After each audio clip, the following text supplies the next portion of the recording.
Nous sommes dans la paroisse que nous appelons Saint-Jean-Paul II du pays de Gex et qui correspond à un regroupement de la paroisse de Gex, de la paroisse de Divonne-les-Bains et du groupement paroissial de Cessy.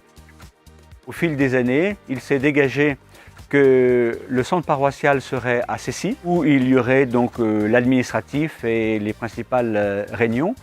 Mais étant donné que Gex et Divonne sont les lieux où il y a le plus d'habitants, il était important de garder des lieux pour les activités paroissiales dans ces endroits-là.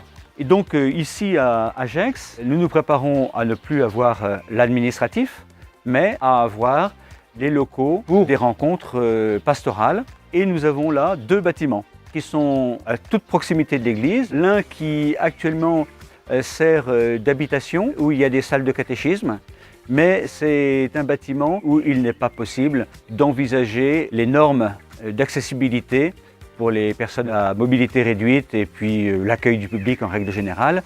On a décidé, pour ne pas avoir engagé trop de dépenses, de ne plus affecter ce bâtiment à l'accueil, mais de réserver l'autre bâtiment, qu'on appelle le bâtiment Saint-Pierre, pour l'accueil du public. Et donc là, les travaux qui sont envisagés, c'est pour ce bâtiment Saint-Pierre, où il y aura toutes les salles à terme. Le bâtiment de la cure actuelle, on le destine à l'accueil d'une communauté religieuse. Aujourd'hui, on est 80 000 habitants et il est envisagé encore de dépasser très largement les 100 000 habitants. La population qui est ici est plus jeune qu'ailleurs. Nous avons énormément de familles et pour ce qui est de l'église, nous avons la chance d'avoir aussi une pratique que j'estime double de ce que l'on a au niveau national. Donc tout ça nous oblige aussi à envisager l'avenir et à avoir les locaux adaptés. Le bâtiment Saint-Pierre comporte 2 étages, un étage en raie de rue et un étage en raie de jardin. À l'heure actuelle, c'est l'étage en raie de jardin qui est utilisé et qu'il faudra un petit peu réaménager, mettre aux normes. Les gros travaux vont se passer dans cet étage de raie de rue qui pour l'instant n'est accessible que par la rue. Le but de l'opération étant d'arriver dans l'étage en dessous en passant par le jardin. Il faut donc faire un escalier. Voilà l'étage du rez-de-jardin. Pour l'instant, il y a une grande salle, une cuisine et un coin sanitaire. Il faudra réaménager le coin sanitaire pour le rendre aux normes pour les personnes handicapées, prévoir de pouvoir diviser en 2 pour faire éventuellement 2 salles. Le problème le plus crucial, c'est de faire l'aménagement pour arriver en dessous.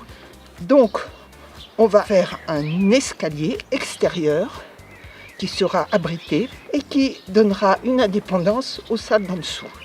Pour accéder avec un fauteuil roulant, là, il y a juste des petits escaliers qu'on va rendre accessibles aux fauteuils roulants et aménager des niveaux de pente pour pouvoir entrer là et pour pouvoir descendre là. Nous sommes une région où les gens vont et viennent.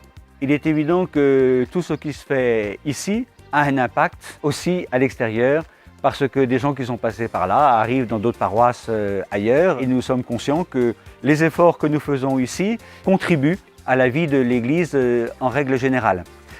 Il ne faut pas oublier également que la paroisse, qui certes assume ses travaux, appartient au diocèse et qu'il nous faut trouver des finances pour que la trésorerie du diocèse ne soit pas trop impactée. Merci à vous pour votre générosité et celle que le Seigneur aussi vous inspirera.